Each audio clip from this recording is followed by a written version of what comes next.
illegal soap droppers survived the rebuilding Seminoles.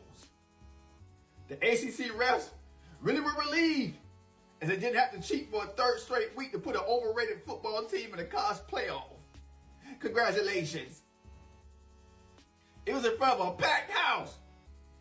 Well, of course, because Big Daddy Florida State arrived.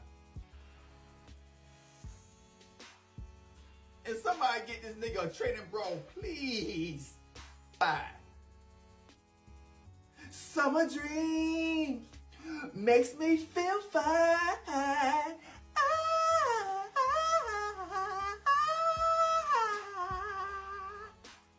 Set up and huge. In the wise words of the late Bobby Bowden, the only good hurricane is a dead one. This makes my heart smile.